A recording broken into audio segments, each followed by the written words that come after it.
ইয়াউমা ইয়াফিরুল মারউ মিন আখি, মানুষ তার ভাই দেখে পালায়, ভাইকে দেখে আমি পালাবো? আমাকে দেখে সে পালাবে? ওয়া উম্মিহি ওয়া আবি, যেই মায়ের পেটে 10 মাস আমি ছিলাম, যে মা আমি না ঘরে না গেলে ঘুমায় না, আমি না খেলে মা খেতে চায় না, আমার জন্য আমার মায়ের প্রাণ, আমার মায়ের জন্য আমার প্রাণ, কত ভালোবাসাবাসী। ওই মা আমাকে দেখে চিনবে না, আমি নাকি আমার মাকে দেখে চিনব না।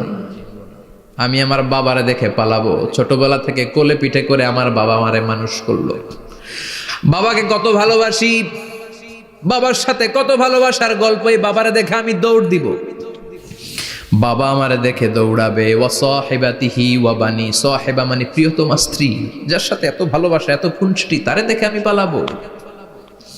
ওয়া বানি, আমার সন্তান, যেই সন্তানের জন্য আমি আমার জীবনও দিতে রাজি, ঠিক কিনা?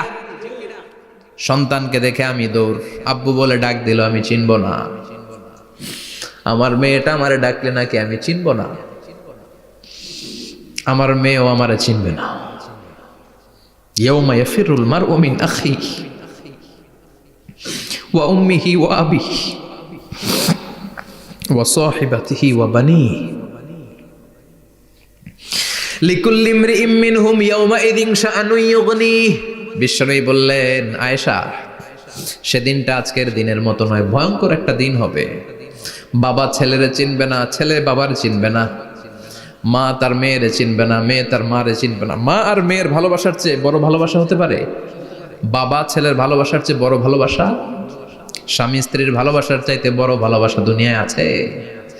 স্বামী স্ত্রীরে চিনবে না, স্ত্রী স্বামীকে চিনবে না,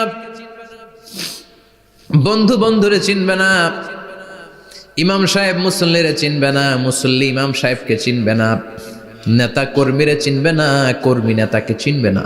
আমরা সবসময় বিপদে আছি, তবে 4টা কাজ করলে আমাদের বিপদকে কাটিয়ে দিবে কে? আল্লাহ। ঈমান আনতে হবে কার উপর? জোরে বলেন। ঈমানের পথে অবিচল থেকে আমার মরণ যেন হয়, ঈমানের পথে অবিচল থেকে আমার মরণ যেন হয়।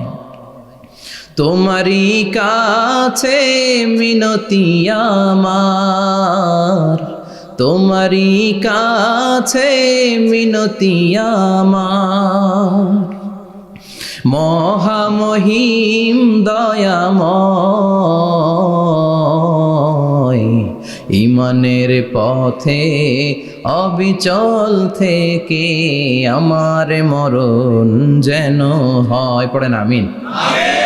চমৎকার দোয়া হয়ে গেছে না? ঈমানের পথে অবিচল থেকে আমার মরণ যেন হয়। আবার পড়েন আমিন। তো যেই ইসলামী সঙ্গীতগুলোর নাশিদগুলোর কথামালা সুন্দর, এগুলো আপনারা গাবেন, এগুলো হৃদয়কে টাচ করে। যেগুলো হৃদয় থেকে লেখা হয় এগুলো হৃদয়কে টাচ করে, যেগুলো হৃদয় দিয়ে বলা হয় এগুলো মানুষের অন্তরে যে টাচ করে, ঠিক কি না? বিশ্বনবী যা বলতেন হৃদয় থেকে বলতেন, প্রাণ খুলে বলতেন, প্রাণ থেকে বলতেন, যেটা মানুষের হৃদয়কে টাচ করত। আবার বিশ্বনবী কথা বলতেন কম, কিন্তু এটার অর্থ ছিল ব্যাপক। বিশ্বনবী বলতেন, উতিতু জাওয়ামিআল কালিম, আমাকে আল্লাহ তাআলা জাওয়ামিউল কালিম দিয়েছে। বিশ্বনবী বলতেন অল্প, বলতেন অল্প, কিন্তু এটার অর্থ ব্যাখ্যা বিশ্লেষণ ভলিউমের পর ভলিউম হয়ে যায়, কিন্তু ব্যাখ্যা শেষ হয় না। সুবহানাল্লাহ। আবার বিশ্বনবী বলতেন, নুসিরতু বিররবি মাসিরাতা শাহর, আমি যে এলাকায় দাঁড়িয়ে থাকি এলাকার ডানে বায়ে সামনে পেছনে 1 মাসের দূরত্বের রাস্তা পর্যন্ত ওই জায়গায় কোনো কাফের দাঁড়িয়ে থাকলে আমার ভয়ে তার অন্তর থার থার করে কাঁপে। ভয় দিয়ে বিশ্বনবীকে আল্লাহ তাআলা সাহায্য করেছেন। 1 মাস ডানে বায়ে সামনে পেছনে 1 মাসের দূরত্বের ভেতরে যদি কোনো কাফির মুশরিকদের আন্ডা বাচ্চাও থাকে, যত দূরেই থাকুক, বিশ্বনবীর ব্যাপারে তার অন্তরে ভয় আর ধুকধুকানি শুরু হয়ে যায়। সুবহানাল্লাহ পড়েন। এজন্য আমরা বিপদ কাটাতে পারবো না যতক্ষণ না ইমানদার না হতে পারি। পাক্কা ইমানদার হতে হবে। ওয়ালা তালবিসু ঈমানাহুম বিযুলমিন, তোমাদের ঈমানকে জুলুমের সাথে মিশ্রিত করো না। জুলুম মানে শিরক, শিরকের সাথে আমাদের কোনো সম্পর্ক নাই। ঈমান হতে হবে পাক্কা ঈমান। ঈমানের সাথে যদি শিরক ঢুকে ওটা কি পাক্কা ঈমান হয়? খালিস ঈমান হয়? মসজিদে যে নামাজও পড়েন, মাজারে যে সেজদাও দেন,